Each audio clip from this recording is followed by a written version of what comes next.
Assalamualaikum warahmatullahi wabarakatuh. Perkenalkan, kami dari kelompok 4, dengan anggota saya, Clarissa Salsabila, NIM 431141801, Eka Siti Rinjani, NIM 431141850, dan Taptila Oktarinila, 431141843. Kami dari kelompok 4 akan mempresentasikan mengenai bab 4, yaitu diskoneksi satu gugus CX. Saya, Kalisa, sebagai moderator, akan mengawali pembahasan pertama pada presentasi kali ini.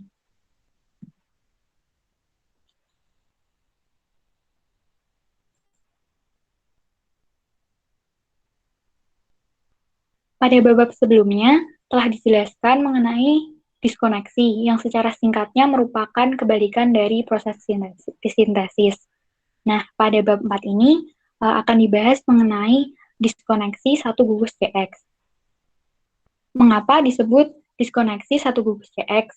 Karena hanya diperlukan satu pengenalan gugus fungsional untuk mengetahui apakah dapat dilakukan pemutusan. Reaksi yang diketahui sebagian besar bersifat ionik dan melibatkan heteroatom nukleofilik seperti pada alkohol ROH, amina RNH, atau tiol RSH.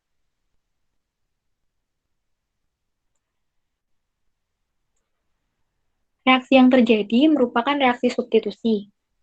Dengan reagen yang digunakan dapat berupa suatu alkil halida, asam klorida, atau senyawa sejenis yang paling mudah mengalami reaksi substitusi. Berikut merupakan mekanisme reaksi yang terjadi. Pemutusan ikatan pada reaksi tersebut akan menghasilkan sinton karbon kationik R+, dan reagen yang digunakan untuk sinton tersebut adalah Ry, di mana Y berupa Br atau para-toluena sulfonil, atau dapat berupa gugus pergi yang baik lainnya.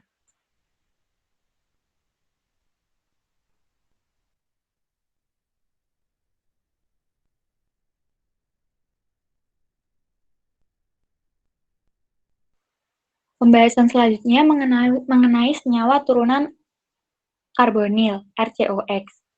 Senyawa turunan karbonil memiliki ikatan COX yang berikatan dengan asam karboksilat dan turunannya. Sehingga dalam molekul titik pemutusannya ada pada antara ikatan gugus karbonil dan heteroatom X. Pada bagian atas tersebut terdapat mekanisme reaksi dari ester. Pada bagian analisis terdapat mekanisme reaksi dari ester. Ester digunakan baik sebagai pengusir serangga dan juga sebagai pelarut dalam wewangian dan yang menyebabkan pemutusan ikatan ini. Sintesis ester sendiri diketahui dapat dilakukan dalam beberapa cara, di antaranya reaksi alkohol dengan asam karboksilat, reaksi alkohol dengan anhidrida asam karboksilat, dan juga alkil halida. Nah, pada mekanisme reaksi ester yang terdapat pada slide ini, itu pada yang ditandai oleh nomor 3, itu merupakan mekanisme rute alkil klorida menggunakan piridin sebagai katalis dan juga sebagai pelarut.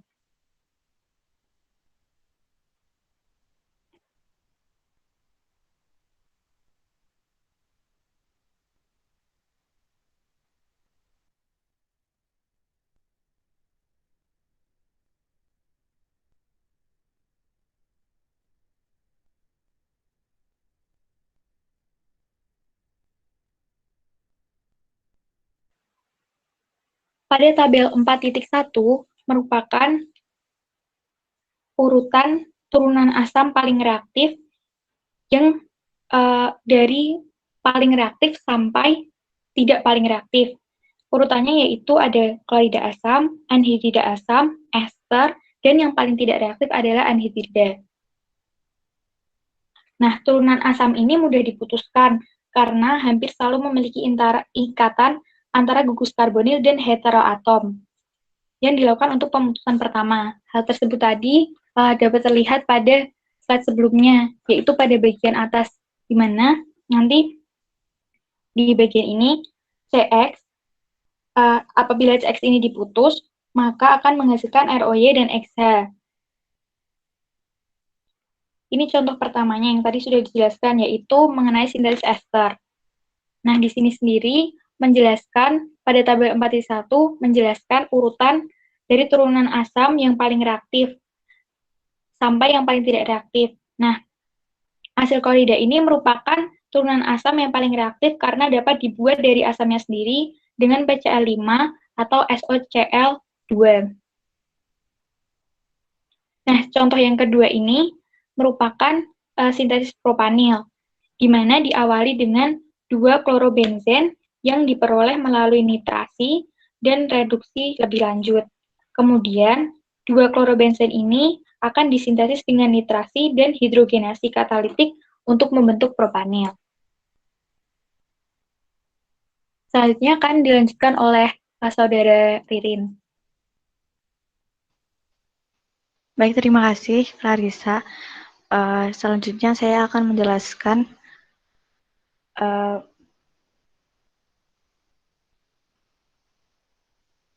bahasan yang telah dijelaskan oleh Clarissa. Pada gambar sintesis ini merupakan langkah reaksi orientasi untuk nitrasi yang benar, di mana hambatan sterik akan mencegah pembentukan senyawa 1, 2, 3 trisubstitusi dalam jumlah yang banyak. Kemudian pada senyawa nomor 6 merupakan contoh yang lebih sukar, tetapi dari struktur senyawa tersebut dengan mudah dapat dikenali bahwa senyawa tersebut adalah suatu ester dan dapat dilakukan diskoneksi dengan cara seperti biasanya.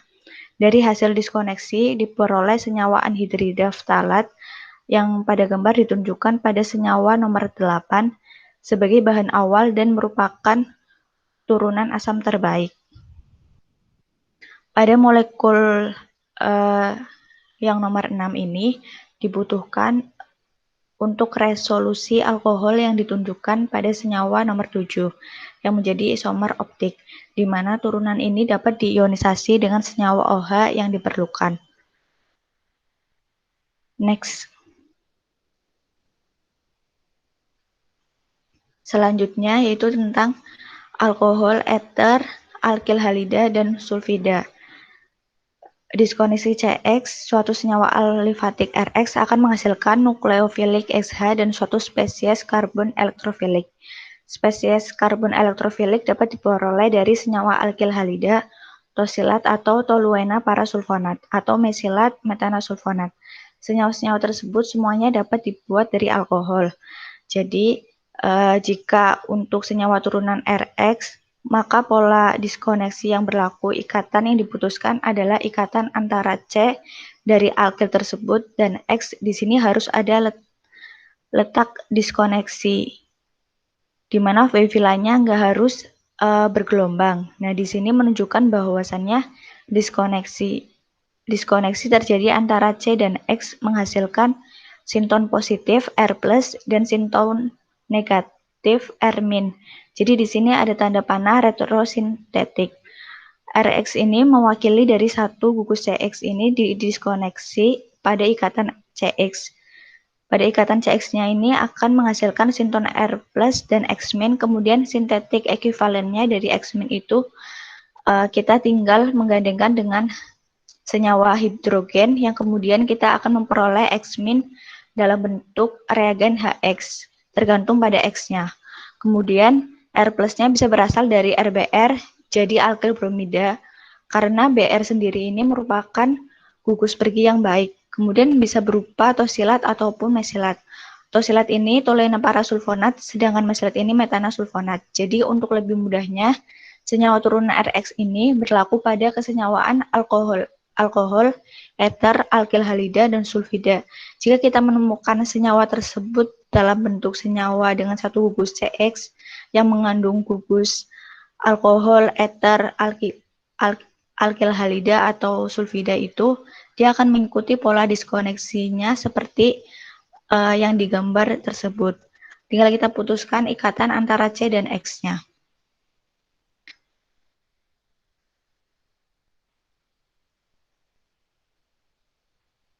Slide selanjutnya.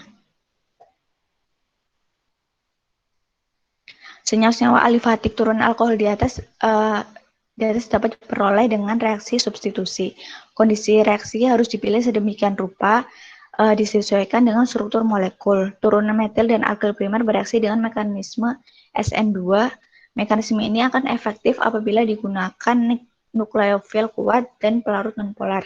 Misalnya senyawa nitro dan azida yang merupakan contoh dari senyawa turunan lain yang sesuai dengan mekanisme reaksi SN2 karena keduanya adalah senyawa alkyl halida primer. Pada gambar tersebut, senyawa-senyawa tersier bereaksi lebih mudah dengan mekanisme reaksi SN1 via karbonium. Karbonium ini stabil dan dihasilkan secara langsung dari alkohol, alkyl halida, atau bahkan alkena. Dalam reaksi ini tidak dibutuhkan nukleofil kuat karena apabila digunakan nukleofil kuat akan terjadi reaksi eliminasi. Reaksi SN1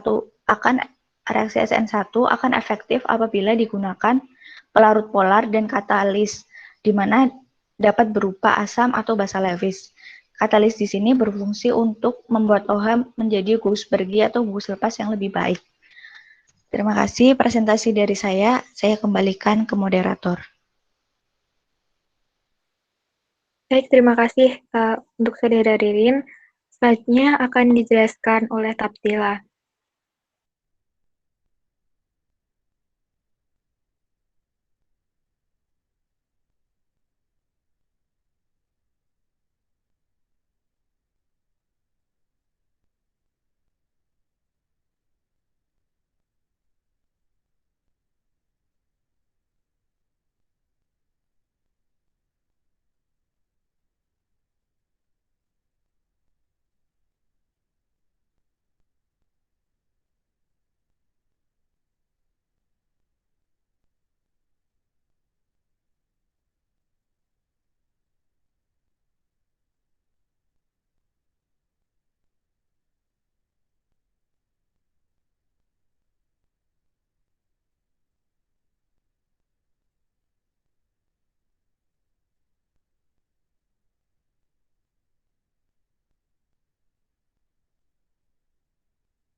Mohon ditunggu dulu ya teman-teman, mungkin Saudara Okta sedang terkendala sinyal.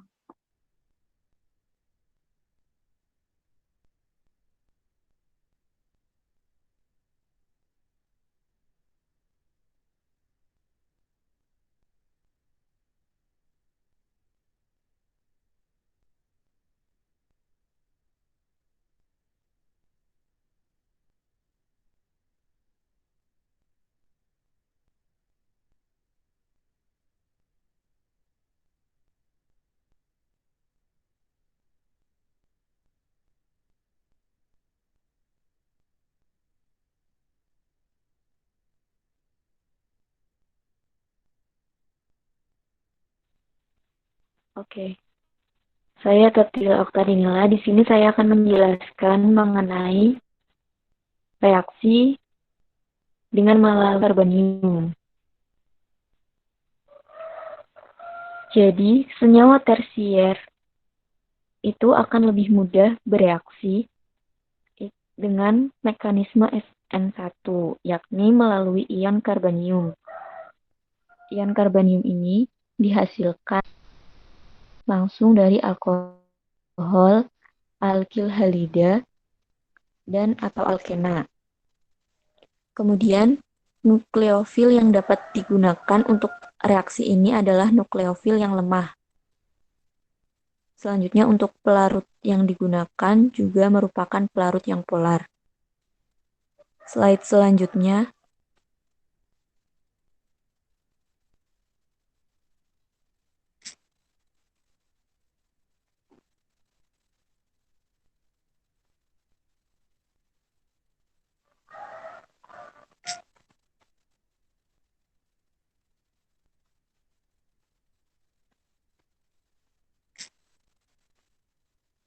Oke, di sini ada reaksi senyawa tersier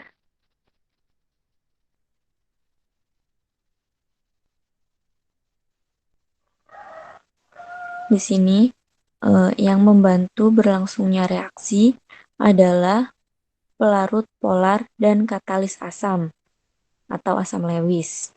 Di sini pelarut polar sama katalisnya itu membantu dengan membuat OH menjadi gugus pergi yang baik. Kemudian untuk slide selanjutnya,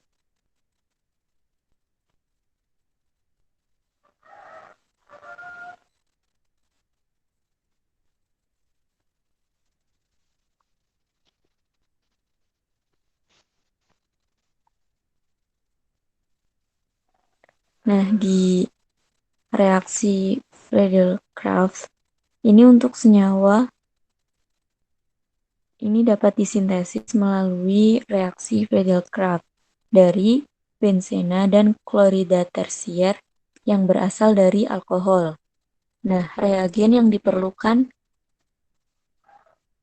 agar 4-kloro 4-metilheptana ini menjadi senyawa yang ada OH-nya ini, itu diperlukan reagen HCl. Nah, untuk analisisnya dapat dilihat pada reaksi. Kemudian untuk slide selanjutnya,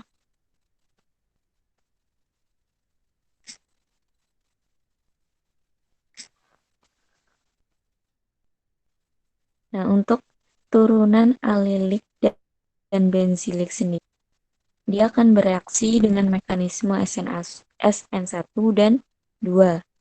Jadi kondisinya itu relatif tidak penting.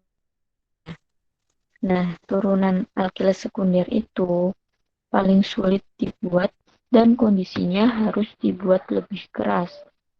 Nah, ini contohnya ada 3 bromil etena sama bromoetil argon.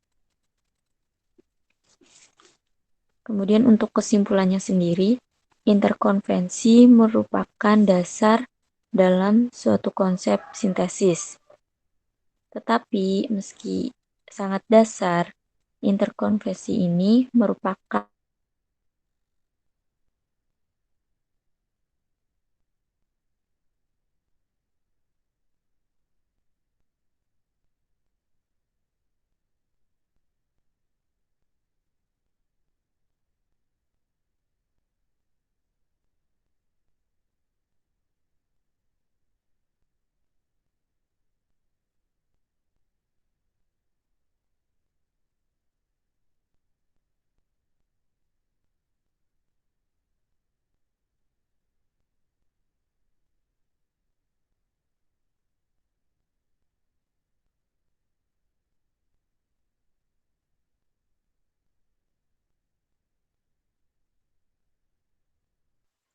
Silakan Okta, bisa dilanjutkan.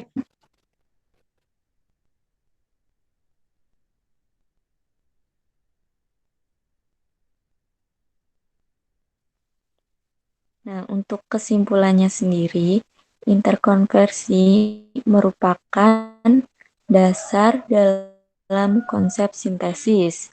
Namun, meski ini merupakan dasar, namun peranannya itu sangat penting untuk perencanaan sintesis itu sendiri. Sekian dari saya kembalikan ke moderator. Baik, terima kasih Okta. Mungkin sekian presentasi dari kelompok 4. Apabila ada kekurangan, kami mohon maaf. Terima kasih atas perhatiannya. Wassalamualaikum warahmatullahi wabarakatuh.